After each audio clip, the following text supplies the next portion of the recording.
A Tunnel of Love, Peter de Vries, probably the last note, unless I'm going to revise it somehow. A very pleasant comedy. Indeed, the recommendation of Kingsley Amis proved that sometimes having high expectations works. It is recommended to lower your expectations. I've read in one psychology book that when we have those high expectations, we get to want too much from a book, from a film, from somebody, and that's not good. It's better.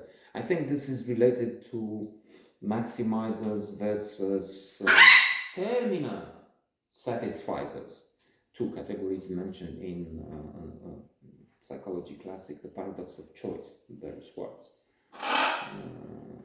We have too much choice and we're overwhelmed, and psyche, or mind, we have trouble. We're confused, and worse than that when there's too much choice. And speaking of choice, there will be people who are maximizers. They want perfection. They want so much from something that whenever they buy, they get something cool, a book, a car. They're not satisfied. They look on the road when it's a car and say, "Why didn't I buy that?" Which, going from one point to another, will make me think of the hedonic effect, hedonic adaptation effect, in fact, which explains why, in material terms, we are never satisfied. Which explains why money is not the answer. Because we adapt. We know that we all have a new shirt, a new suit. Again, car, anything material, and we adapt. We're so enthusiastic waiting, and then we stop seeing it for after some days, weeks. So coming back, we have this editor, the narrator. We don't know his name, and indeed, his name is different. It's called 2 stages when it is mentioned. It's just twice. It's Bruce and then it's Dick.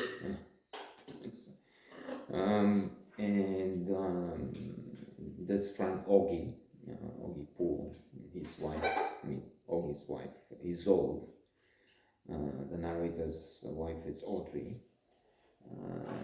Get into all kinds of funny situations, but the humor, the hilarity comes from terminal, from the way Peter de Vries uses his words. And Peter de Vries, by the way, is also the author of Slouching Towards Kalamazoo. Slouching, wonderful also. It's included on the list of 1,000 novels everyone must read. If allowed, of course. You can have some annoying bird that doesn't let you do anything.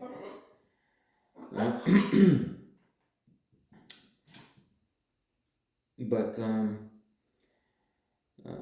Augie and his wife want to adopt a child, only to find that Augie has a child with another woman. Augie is a philanderer, a womanizer.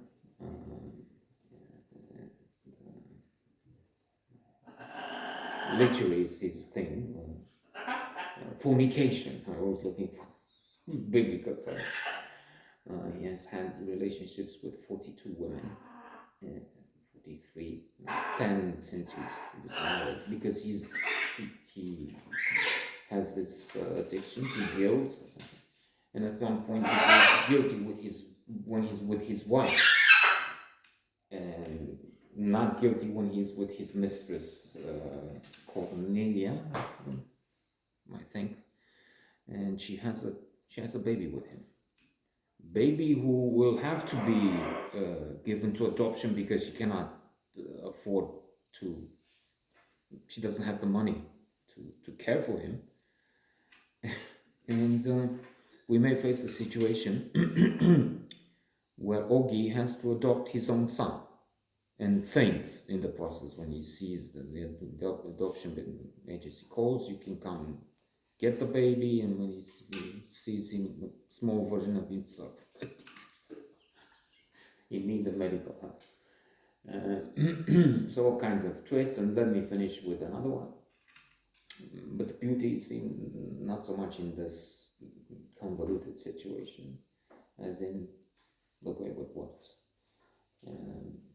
Narrator himself, when his wife is away, has something going, a little bit going with Terry. Ends up at her house, a young woman, who's an aspiring writer. She writes about her father. Her father obsessed with suing people, a small Trump. Trump was known because this only this side of his absurd, obnoxious, disgusting ego.